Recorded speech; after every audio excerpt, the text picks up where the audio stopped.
This is when the Fed is finally going to pivot. Now, everybody has been waiting anxiously on the Federal Reserve. What are they going to do next? And how far will they let the markets crash before they finally jump in and start pumping them back up? I mean, they're going to do that, right? There's no way they're going to let the stock markets melt down, the real estate markets melt down. They have to keep them up. They have to save the markets. They need the tax receipts, all of those things, right? Now, you know that the Federal Reserve has been pumping up the markets. It's been the Fed put, the longest bull run in history because of the Fed intervention in the market. So everybody's wondering, when will the Fed act? How much further can the markets drop? And I'm going to answer that for you in this video. We're going to take a look at what's happening with the markets. We're going to look at what the Fed has committed to doing. We're going to look at what they forecast, and I'm going to tell you when I think they're going to pivot off of this and what you should be doing.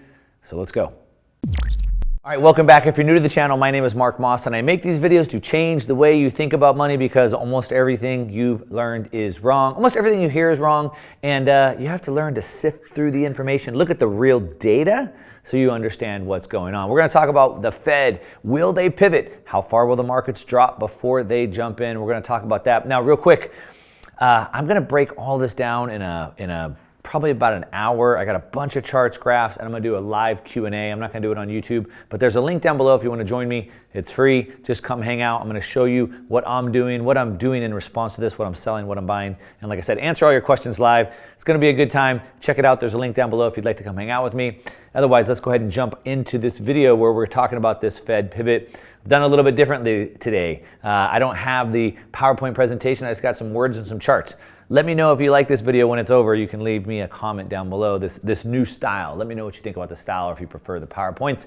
Oh, and while you're at it, if you don't mind, you can hit that like button so more people see this video. All right, so the markets are crashing. This doesn't take a genius to figure out. Okay, of course, you already know this. Here's a chart of the S&P 500. Again, unless you've been living under a rock, you know this. But we can see right here, we are down about 25%, which usually anything under 20%, or I should say over 20%, is a bear market. So technically, we're in a bear market. The markets are changing. Of course, that's the S&P 500. It's even worse for the tech stocks, the growth stocks. Of course, you can see this. Many of these are down 70, 80%. The big names, the Zooms, the Shopifys, the PayPals, the cryptocurrencies are down. Of course, Bitcoin is down about 65%. It's doing a little bit better than some of these well-known household names. Like I said, Zoom, Shopify, Cloudflare, etc. Those are down. And it's not just those stock markets, the growth stocks, the tech stocks, even the real estate market is starting to soften up a little bit. The U.S. housing market is cooling as building permits tumble. Now, I pulled this up. Building permits, these are what we call home starts because these are leading indicators. I like to get in front of it and see what's about to happen. So if there's no building permits being pulled, then that means there's no new houses being built, right? So this is a leading indicator.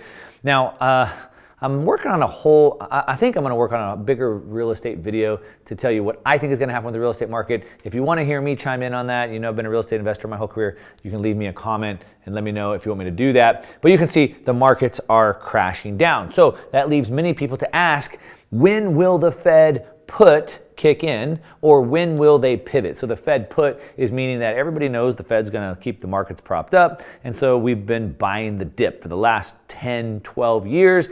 Every time the markets come down, it's a buy the dip moment. We buy it because we know the Fed put is going to prop the markets back up. And so everybody's asking that question today, when will they pivot? So in last year, November of last year, the Fed committed to start raising the federal funds rate. By raising the rates, they were going to cool the market. They said inflation was way too hot. Now, of course, they had said before, we're going to let it run hot.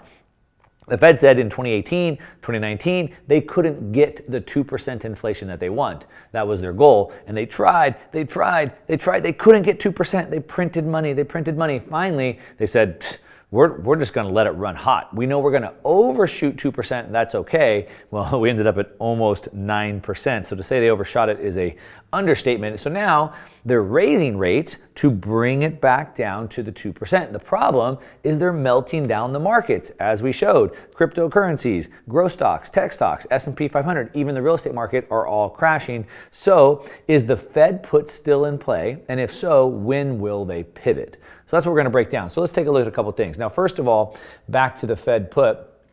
You can see this very easily in this chart. It's pretty cool.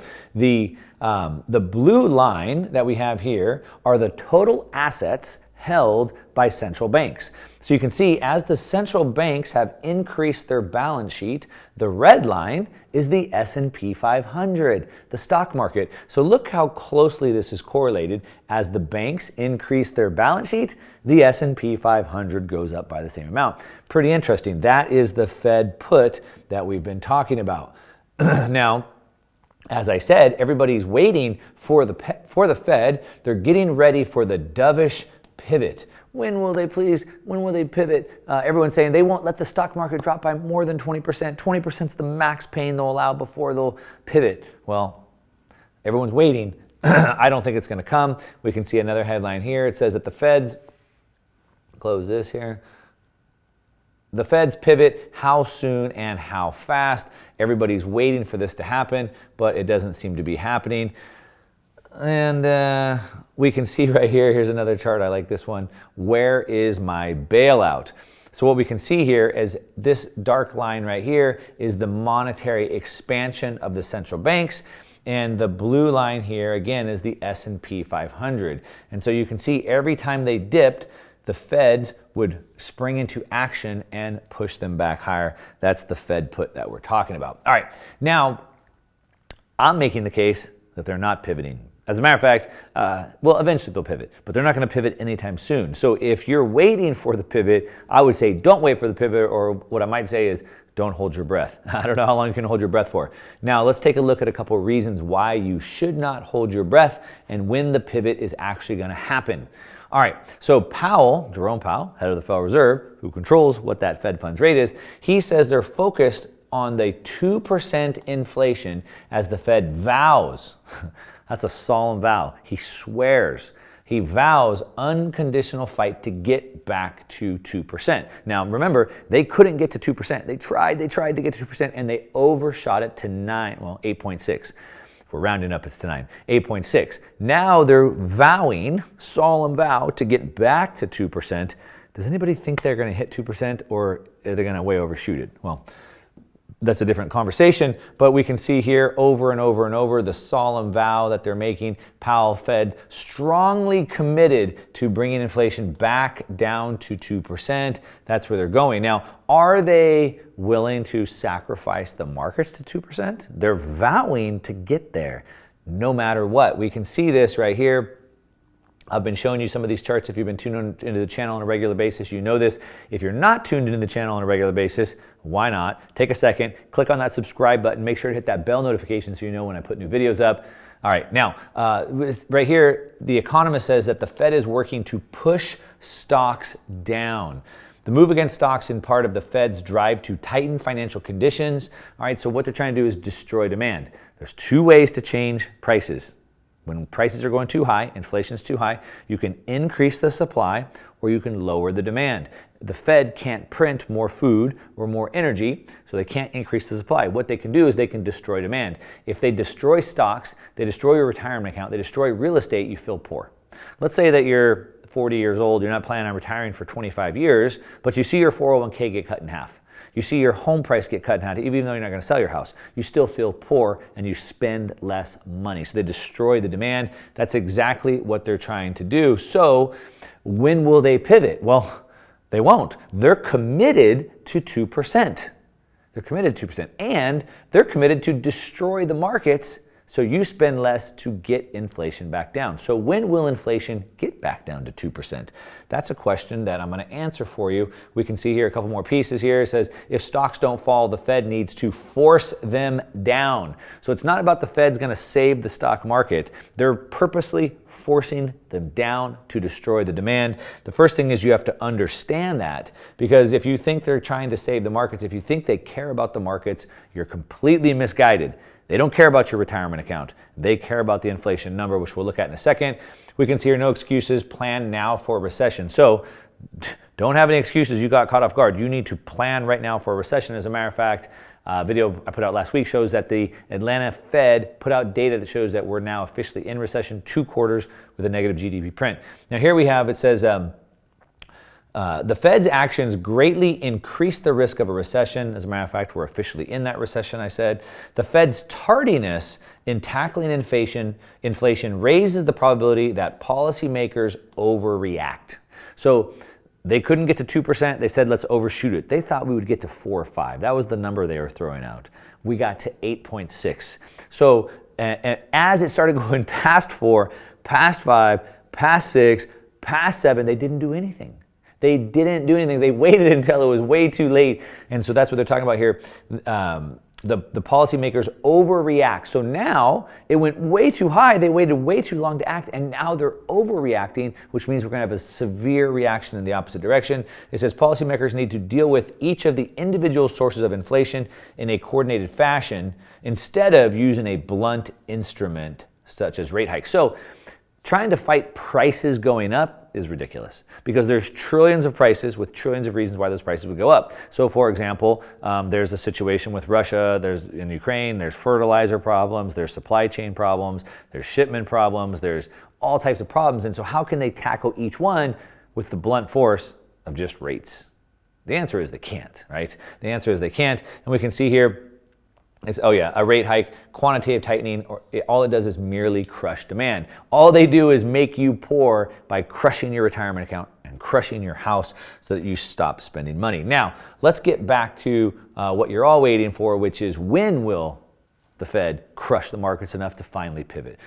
They're going to do it at some point, but it's not going to be as soon as you think it is. So this goes back to the Federal Reserve and their first rate hike, all right? So this is what's called a dot plot. And so basically the Fed, the FOMC, puts in where they expect to see rates happening in 2022, 2023, and longer term. And what we can see is that they're all expecting rates to continue higher through 2023, through next year, and even longer term. You don't see them coming back down, do you? So when will the Fed pivot? When will they pivot and start lowering rates? Well, they're saying they're not going to do it at all. Now, a lot of people, like I said, are saying, well, if the markets drop enough, they're going to be forced to. So let's take a look at that. So this is what they project, but some people think they won't let the stock market drop. However, as I showed you, they're crushing the markets on purpose because what's their goal again? That's right, 2% inflation. So where are we at with 2% inflation? That is what you want to be watching. So the CPI coming down to what? 2%. That's their goal. We're at 8.6 right now. All right, where are we with getting inflation down to 2%? Well, what we can see here is a monthly 12-month inflation rate in the United States from May 2021 all the way through May of 2022. Now, the first thing you have to understand with CPI is that it's year-over-year increase. All right, that's how they measure it. So we're looking at May of 21 May of 22 as compared to May of 21. So here we had a 5% increase. Well, inflation's way higher today. Prices are going up way faster today than they were back then, which is why we get a higher number here. So you have to understand where we were in July, August, September, October of last year to understand where we might be in July, August, September, October of 2022. So we're looking at that. Now here's a chart that I was just looking at today by Jim Bianco Research. And he put this out and he was kind of showing it this little bit more color coordinated, seasonally adjusted. Now what we can see is that prices were going up pretty high through June, which we just closed June out. And we can see that July, August, and September were abnormally low. Now, why does that matter? Well, when we print the year-over-year increase, that means July, August, September of 2022, they're going to be way higher because these numbers were abnormally low because it's a year-over-year change, which means at least for the next 3 to 4 months, at least, we should continue to see CPI going up. All right, we can look at a couple other metrics to look at this. So here we have a warning that inflation has yet to peak as energy prices rise. So future CPI number above 8.5 wouldn't surprise me.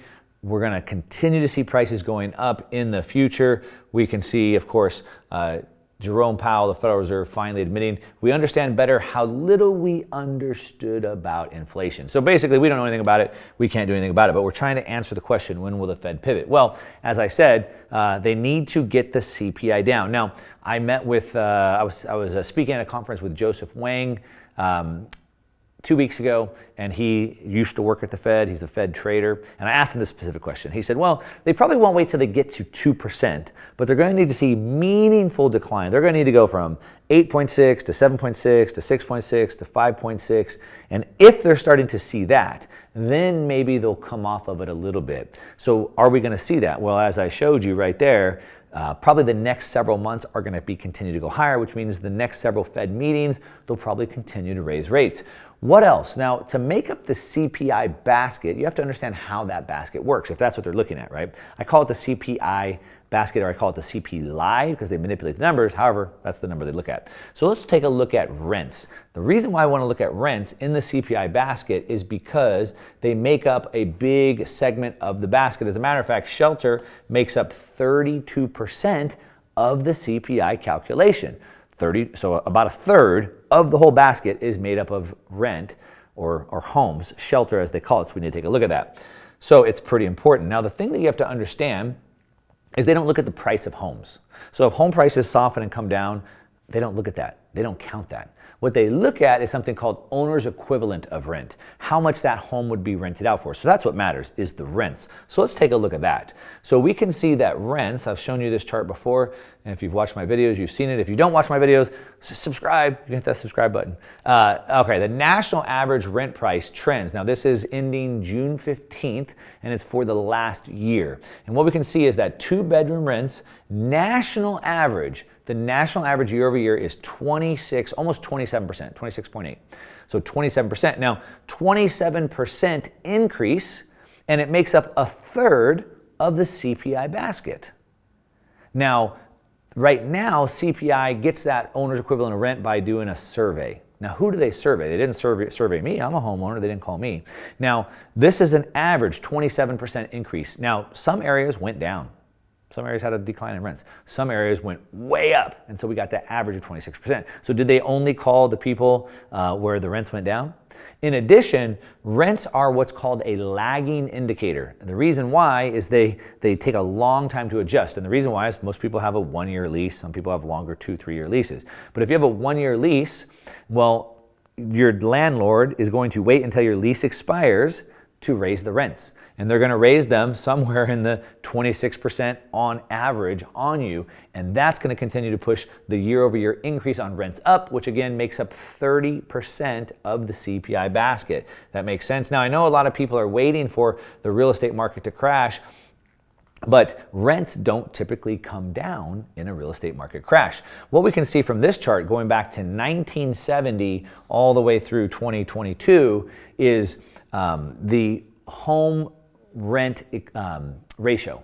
So when it's cheaper to rent, people rent. When it's cheaper to buy, people buy, unless you want to live in a tent on the beach, which doesn't sound so bad if you live on the beach. However, what we can see is that anything over 100, which 100 is here, is really high. Now, it has peaked over 100 a little bit here. In 2008, of course, it peaked a little bit here. And what we can see here is we're off the chart. Now, what this means at 100 is it's the amount of time it would take to pay off the property for the amount of rent. So it's the rent versus own equivalent. Again, if it's cheaper to rent, people rent. Cheaper to own, people buy. And so what we can see is we were a little bit over in 2008. We were in a big bubble. A little bit over here, and we can see we are off the chart here. So it is expensive to rent. Rents are going to continue to go up, which will continue to push the CPI number up. And then we have the CPI food or manufacturing first, which is PPI. Now, I like PPI. This is Producer Price Index. And the reason why I like to look at the PPI is another leading indicator. If the producers are paying more to produce goods, then eventually those produced goods get to the retail store where you and I pay, which is then the CPI basket. So if the producers pay more, eventually consumers will pay more. And what we can see based off of the PPI, this is May, June, July of 21 here. And we can see how much it's gone up into 2022. So again, if the producers are paying more to produce goods, we know that the consumers are going to pay more to buy those goods. And the next several months looks like the CPI is going to keep going up. And that's not just the United States. We can see here in Germany, the German producer's price rise at the fastest pace ever.